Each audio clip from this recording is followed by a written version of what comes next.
Hi there. I love winning trappy moves played by the king, and this is one of them.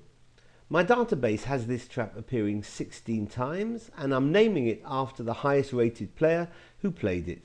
So this is the Zakhartsov trap after the Russian IM Vladimir Zakhartsov, and apologies if I'm mispronouncing his name. After e4 and c6, the Caro Kann d4, d5, knight c3 supports e4, d takes e4, and knight takes on e4. This is the modern variation with knight d7, and here we're looking at white playing bishop c4, knight gf6, and black is challenging the knight on e4, offering a trade of knights. And if knight takes knight, presumably black aimed to recapture with the knight on d7.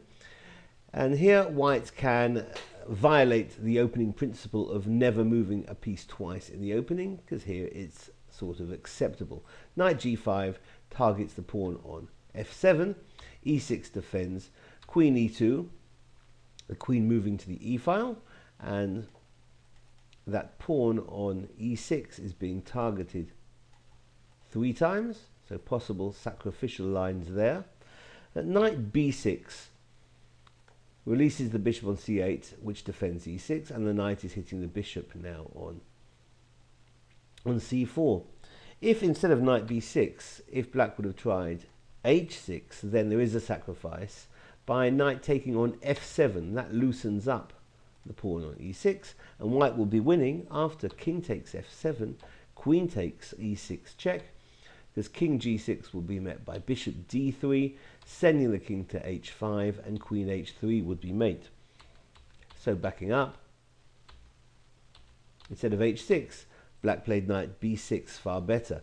After the bishop drops back here to d3, white is offering up the pawn on d4. Can black take it? Well, there's no real reason why not. It's not really a poisoned pawn. Queen takes d4 is fine, but white does get active play. Knight from g1 to f3 hits the queen, and the queen should retreat.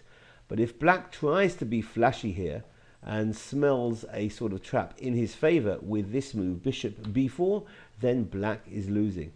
White can play the obvious c3, which interposes the check and hits the queen as well as the bishop, but black had banked on bishop takes on c3, because if white were to respond with b takes c3, then queen takes on c3 is certainly good for black, as it's check. It's going to pick up the rook on a1. However, after bishop takes on c3, white wins by simply moving his king over to f1, and all of a sudden the bishop is hit as well as the queen. Black is losing material and losing the game.